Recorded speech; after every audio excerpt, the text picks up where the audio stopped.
A city based on industry, from market stalls to collieries, owners, directors and entrepreneurs. Oh, we've got all that and more. No matter how high you fly, no matter how far you go, the spotlight's on you and we call Wrexham home. Hello everybody, welcome back to another episode of the Wrexham Business Spotlight podcast. This is the podcast where we look at Wrexham businesses and find out what's happening in the Wrexham business world. My name's Adrian, I'm the host, and we're sponsored by AB Accountancy. Today's guest is Nikki from Stori Brymbo. Hi. Nikki, thanks so much for coming on. Pleasure. So just to start, do you want to introduce yourself to everybody who might not yet know you? Okay, so I'm Nicola Sawford. I'm Chief Executive at Stori Brymbo. And by background, I am a customer experience consultant. So I've only been with Stori Brymbo for the last year. The kind of companies that I've worked with in the past are quite disruptive companies. Your Just Eats and your Boohoo's and people who want to take an industry and do something a little bit different. Okay. And so for me, heritage and tourism and community charity projects is all new. So just for people who might not get that, what is a customer experience? Okay, so we will look at the experience a customer has when they interact with an organisation in lots of different ways. So if you think about Boohoo, that's about going online for your shopping, what the search experience is like, what the experience of payment is like, what the experience is if you have to call up and chase a delivery, what the experience of delivery and returns is like, if you have to make a complaint. Complaints experiences are really critical, and designing those for contemporary shoppers. Okay. How long were you doing that roughly? I've been doing that for forever. So probably since I was at PricewaterhouseCoopers, which is about 25 years in total. You went from being an accountant to a customer experience. And I was only a business consultant. Okay. Different side of the house. So obviously you've built up a lot of skills in business and running your own business, and you've now taken them into Stori Brymbo locally. Yeah. So what do we need to know about Stori Brymbo? So Stori Brymbo is a charity, and the charity was set up by local people, some of whom worked at the former steelworks that closed down in Brymbo in 1990, others who have been drawn to the project and its ambitions to tell the story of industry in that part of Wrexham, and educate people about what happened there. And so it's been a long, lingering project, slow to develop. Got a large chunk of heritage lottery funding quite some years ago, and then had some difficulties getting over the line in terms of getting agreements signed. So it's been held in abeyance for quite a long while. Okay. And then what exactly is at Stori Brymbo? What's there for people to of interest? Originally it was a colliery, the site itself, and people mined there for coal. And then it became an ironworks. So there was ironstone there. So they were able to produce iron in large quantities. Some of the very famous British industrialists owned the place or ran the place at different times in history. And wherever you have iron, you can also potentially make steel. So as demand for steel grew, it became the steelworks. It was one of the biggest employers in the area. If you're local and you know Airbus in Chester, that's the kind of thing it looked like. A huge, vast warehouse type building that produced really high quality steel and sold it globally. Okay. And now you've got some quite old things there, haven't you? Yeah, so in the process of reclaiming the land and flattening it so it was useful land, and open cast mining the remaining bits of coal, the company responsible found some fossils. And you always find fossils. Where there's a colliery, where there's coal, there is fossils, because coal is made of fossils. But these fossils just got bigger and bigger and bigger, to the point that they were large tree trunks perfectly preserved. And when you find fossils the size of transit vans, it's time to stop. So they stopped reclaiming that section of the land, got some local experts in to have a look at it, geologists, archaeologists, paleontologists, who realised that what we have there is a really special 300 million-year-old fossilised forest. Just put that into perspective, 300 million years. How far before humans is that? How far before dinosaurs is that? It's 100 million years before T-Rex. So 100 million years before dinosaurs. It's a huge gap. We're actually closer now as humans to T-Rex in time than T-Rex was to those fossilised trees. It's fascinating, isn't it? You said there it wasn't the purpose of Stori Brymbo originally, and it was found. Is it fortunate that it was found, or was there a chance it could have just been dug up? There was a chance, and a large section of it will have disappeared. We don't know what was in that. Certainly, the visitor attraction that's being created in the community hub was a project in its own right, just based on the industry. Finding the fossilised forest is like the jewel in the crown, and that turns it from being another heritage experience to something really quite special. So it's internationally significant. Back 300 million years ago, we were connected to Nova Scotia in Canada, and you could walk there in 2 or 3 days. So the only other place like this in the world is in Nova Scotia at a place called Joggins, and their fossilised trees are on a cliff face. And they've got the highest tides in the world. Every year, those fossils get eroded by a metre. So the difference with Brymbo is they're right on the surface, and we're excavating down to see the full extent of them, and they're not going anywhere. So potentially Joggins is at risk of being eroded away slowly. Yeah, it reveals new fossils in as much as it takes away the old ones. But of course, a cliff is far less accessible. And also, for 6 months of the year, you can't go there. It's too cold. Brymbo's cold. I don't like cold. It's quite cold. So what we've got at Brymbo then, they potentially going to end up as being the only site in the world. Yes, and it could well become a World Heritage Site. It's at the moment a SSSI, so a site of special scientific interest, so it's protected. But, it could become a World Heritage Site. With that comes a whole different set of challenges. So I think from my perspective, it's really important that we get the build and the first phase over the line before we even start thinking about adding new restrictions and controls. I've known about Stori Brymbo for a while, from yourself and from the many social media out. And I've recently come and done the tour. What I would say is that until you actually see it, it's difficult to quite understand what's there, isn't it? Yeah, it is. Until you actually see it, it's quite breathtaking, isn't it? Yeah, so the fossil forest, we've put a building over to protect it and to enable us to excavate. The excavation we're doing with volunteers, which has never been done before. The intention is we excavate these large tree structures and we could potentially walk people through them. So you can walk through a 300-million-year-old fossil forest, and that's never, ever been attempted before. So we're learning a lot as we go. The paleontology is interesting, but the geology is equally interesting. And because we got that building built at the very beginning of the project when we started last September, it made sense to me that we opened it to the public. So we've sectioned that area off. And whilst it's not 100% finished, we're giving sneaky peek guided tours to show people we've got something really special in Wrexham. And it's easy to assume because it's local, it's not going to be that great.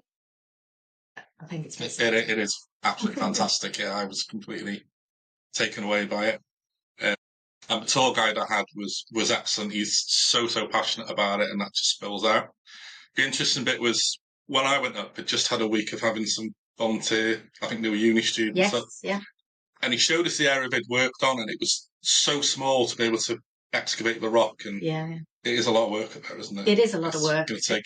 Yeah, it's tricky stuff as well. We've got some towards the bottom of the site, sort of friable stuff. So material that comes away easily with your hands. You can scrabble at it and reveal things. At the top, it's stone, and it's stone impregnated with iron. So it is genuinely rock hard. And that takes some tooling to move the material away and reveal the fossils. The beauty of the site is there are literally fossils everywhere. We've got over 150 treetops revealed in there already. And we've only been working on it since Easter. The students come from 13 different universities at the moment, and we give them accommodation in Chirk. We'll give the bunkhouse a plug, shall we? Because they're fabulous. Oh, no. And we send them a load of Tesco food, and we bus them back and two with Pat's coaches, who are also fabulous. And they come and they excavate with us, and they learn so much, and they bring so much expertise and new ideas. We find some really interesting stuff. We've found small dragonfly wings. We've found horseshoe crabs, loads of plant and tree material. We've just found this week a squishy creature, which is likely a hairy worm. Now, squishy creatures mean that we've got sediment that is able to preserve soft tissue. and we didn't believe we had that before. So there's some crazy finds. And then you've had some big visitors up there, haven't you? Politicians, and you've been rubbing palms quite regularly, from what I can see. We'll take politicians. Yeah, they bring us good profile. What we don't want to do, we're due to open spring next year. We don't want to open and not have the word out. And, when I joined the organisation a year ago, very few people outside Brymbo had heard of it, and a large proportion of Brymbo wasn't aware of what was going on. The project had been on ice for a long time, and I suspect at the beginning there was a lot of publicity, but that had waned. People move in and out, and so it's really important that people know what we're doing, and then we can suck them in as visitors once we open. Yeah. So just to go on the timeline, it was quite a long time ago, I believe, when they first found evidence of fossils. Yeah. And then, so what's taken us to today, where it seems there's a lot of action happening? Okay, so they found the fossils, and then they did what we call a smash and grab excavation, which is probably rather unkind. But the geologists and the archaeologists went in and they took out some of the tree specimens, one of which is 2.7 metres tall, big stig, with intact root structure that's just incredible, and he's in the Cardiff Museum at the moment. So they took as much as they could, because at that point there was no preservation order, so there was no guarantee that any of that material would be available. It could have all been just destroyed. It's private land. Then the challenge came in getting some funding to support preserving the area and being able to excavate the area. And so that process had to happen. That took some time. And then there were some difficulties with getting the legal deal done so that they could get a lease on the land. So, clearly the landowner had some priorities, Wrexham Council had some priorities, Welsh Government had priorities, CADU, Natural Resources Wales, lots of big, powerful organisations involved in the mix, and everybody having a different win that they wanted from the agreement. So it was sort of at that point where that had been rumbling on for years, and COVID too, where nothing happened on the site for 4 or more years. And I joined at the point where, we were at risk of losing the £10 million that the lottery had pledged. And it was either going to get over the line and bring that £10 million into Wrexham, or it was going to go somewhere else. What was your role to make sure that happened? Yeah, I mean, clearly the trustees and lots of other people involved in those organisations had been working on this for years. My job was to stand on the goal line and kick the ball in. But I think it was important that somebody new came in and disrupted that conversation and the thinking, because it's very easy to talk for a long time about the problems without stepping back and saying, actually, if we all don't compromise a little bit and give up something, then these deals can never be done. So how does a lifetime in customer experience set you up for them sort of conversations and dealing with politicians for funding? And that's a good question.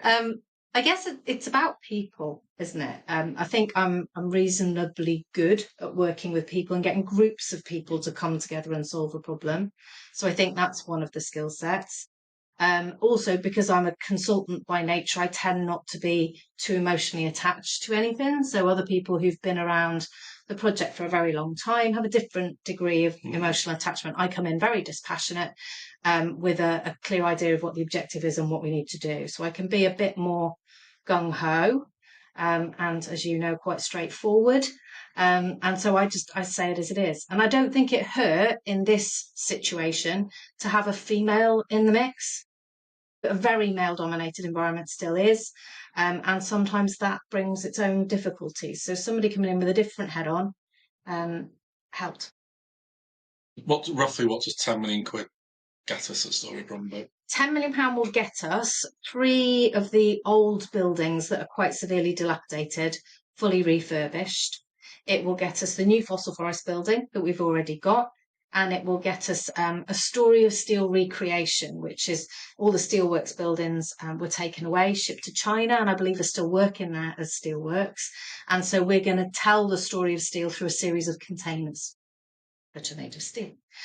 So it will get us a visitor attraction, a community hub. The coffee house is 64 seaters plus. We've got some function rooms for people to come and have events and celebrations. And we've got some workshop and meeting facilities that people will be able to use to get together and do craft groups or whatever it is they want to do. We can host events there. And over the process of the year starting September 26, Colleague Cambria are going to be building some retail units for us. Okay. So when I went there recently, a lot of that place stuff isn't in place yet, is it? What's the timeline we're looking at? Spring 26, which at the moment feels like June. Okay. It's just the end. It is, isn't it? But if we say spring it needs to be. Okay. So 10 million quid will get us so far. Yep. What's the financial plan look like for Stori Brymbo? Okay. So £10 million takes us to getting all of that build piece done, all of the conservation work done, and some support tapering off over 5 years so that we can build up our revenues through operation, build up our visitor footfall. At the 5-year point, which is 2029, because we started this project last year, we then have to be financially self-sufficient.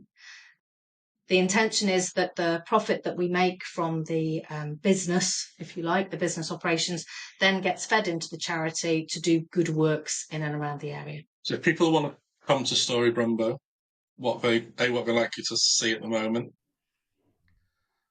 This episode of the Wrexham Business Spotlight podcast is kindly sponsored by AB Accountancy, a leading local firm with offices in both Wrexham and Llangollen, passionate about supporting you and your business with their finances and tax. If you want to get in touch with AB Accountancy, there's a link to their website in this episode description. Okay. Just talk through the tour. Right now we're open on Sundays, 1 o'clock and 2:30. We run guided tours. They can all be booked through Eventbrite. We charge £10 for a ticket, and that includes coffee and some locally made, quite exceptional cake. So they can come and experience that right now. The fossil forest, they may see live excavation while they're there. They'll get a tour from one of our tour guides who'll explain how it came to be and what the future of it looks like. And then come next year, we'll have the whole site open, in which case the fossil forest is just one of the stories that we'll tell. So fossil forest is sort of the story of nature and landscape and how that enabled industry to develop there because it was good stuff underground. We'll tell the story of people through time and the different industrialists and local people that made it work. And we'll tell the story of iron and the story of steel. And what was unique about Brymbo really was that it has constantly innovated and reinvented itself over hundreds of years. Having done the tour, genuinely, I think everyone in Wrexham needs to see it. Yeah. It is that impressive. Yeah. It's important, isn't it? And it's, it is easy to dismiss what's on your doorstep. And, we travel miles to go to Chester Zoo and beyond. But there is some really interesting history there. And the natural heritage you won't see anywhere else in this country. And of course, Wrexham does get a lot more foreign tourists than it did, say, 5 years ago now. Are you starting to see them filter in? Yeah, we had a busload of geologists who were on a world tour. They hopped from different places over a 2-week period, and they came on a bus and saw us, so they were wonderful. We've had people from Canada. There's a lot of Canadians visiting Wrexham right now. We've had some people from Spain. We've had some people from Germany. We've got some more Germans coming on a delegation, which is about twinning Wrexham with a part of Germany. So, yeah, we're starting to see some. How are these people knowing about what's there? Are you in sort of geology circles and publications? Yeah. Social media is the key for us right now, and planting those seeds in specialist geology groups. We get visits from the U3A groups, the University of the Third Age groups, Brownies. We've got increasing number of school groups coming now. Yeah, word is starting to filter out, and we're deliberately placing it amongst the groups that we think will find it most beneficial. And then you've had some big stuff from the football club up there, haven't you? We had a lot of people in the football club. So I was away in France, and my phones just started ringing like crazy as I'm by the pool. And eventually I gave in and answered the phone, and it was the football club calling to say, we want to launch our new shirts for the new season. Could we do it at Stori Brymbo and use the industrial backdrop? And they had some real interesting heritage elements built into the shirts. The shirts were replicas of the last time they were in Tier 2. So there was a really nice story to it. And clearly I wasn't going to turn that down. So I said yes. And then they came to say, goodness me, a lot of fun. It's so secretive. Everything had to be in boxes. I had to put high-vis and hard hats on them. And so nobody knew who they were. I had Mickey Thomas in the machine shop swinging off the scaffolding like he was still 17. Yeah, it was cracking fun. Really nice bunch of guys, and very flattered to be asked to be involved. It's great, I think, how they've come into our time. They're so keen on our heritage, aren't they? And the work we've done with the miners, for example, as well. Absolutely. And it feels so genuine. I think they really are interested. It's not just a PR exercise. And of course, Wrexham people are proud people and are increasingly now proud of their own heritage because everybody else is looking at it and respecting it. Well, I, as far as I know, that didn't get out, but they've done a hit release at yours, so you've got some tight-lipped volunteers up there and stuff. It didn't get out before time, though. It's tricky. So what's the challenges that you face in this role, or the organisation faces? There's lots. Heritage buildings, old buildings in a dilapidated state are problematic by their very nature. So, obviously we had asbestos that we had to clear out at the beginning. We then tested 4 different types of paint in the machine shop, for example, and every single one came back with lead in it. So all of that requires specialist stripping. And the lead paint stripping alone cost us £300,000 for one building. So quite quickly, what you think is your budget and where you're going to spend your money changes. So you have to be very fleet of foot and flexible around the budget and try and find your savings elsewhere.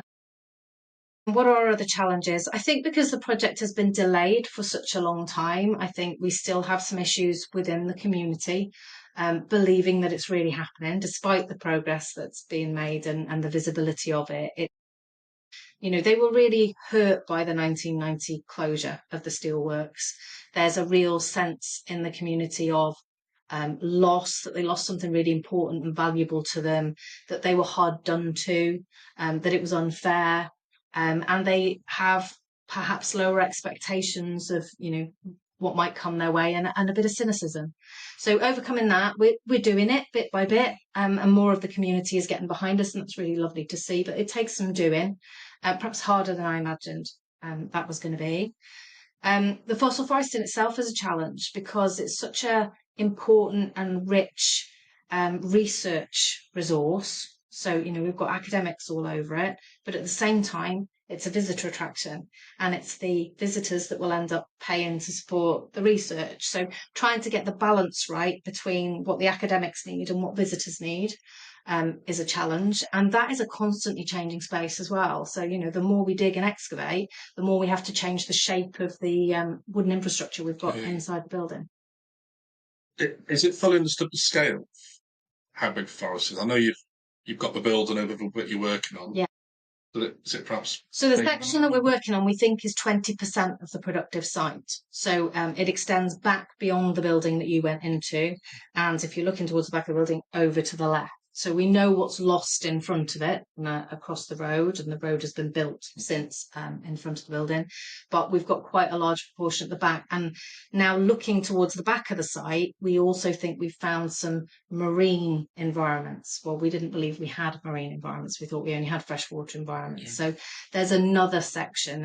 And ultimately, the aim is to cover the whole thing with an Eden-style dome arrangement and allow people to wander through a fossil forest that we've excavated, which is probably the area we're in now, but also still see ongoing live excavation for years to come.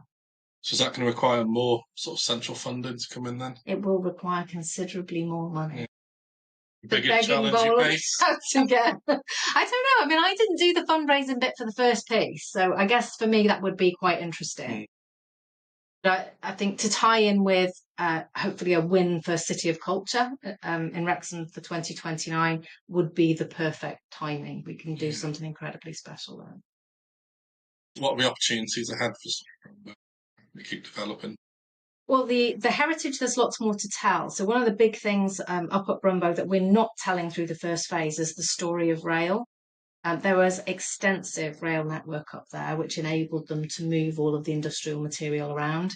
It was a catalyst for rail in this area in North Wales. There were 3 stations in Brymbo alone. So there's a lot of rail story to tell. One of our rail trucks is being looked after by Llangollen Railway at the moment. That's something we'd like to restore and tell the story of rail. Equally, coal, we're not telling the story of coal. We have a mine shaft. We also have a really interesting coal. There is quite a big section of coal, isn't there, just as you enter the new building? You can see an exposed, you can see stratas of different rock, including the coal. And that's really important because our children don't know what coal is. And so, to be able to see a squished seam, a compacted seam of coal, and that took hundreds of thousands of years to create, and we burnt it in 200. Sends a really clear message to people as to why we have the environmental problems that we do now. And, it's all well and good saying to our children it's their problem to solve, but they need to understand how that problem came about. So I think the story of coal is an important one to tell too. What about potential sort of threats? What, for example, if it couldn't get self-sustainable over a certain period, what would happen? It's a risk, isn't it? Yeah, I think it's a risk to every visitor attraction and every heritage site. We just need to be better than the others. We're approaching it so it's not a fusty heritage story. We're going to tell it in quite a creative way, and it's going to be fun.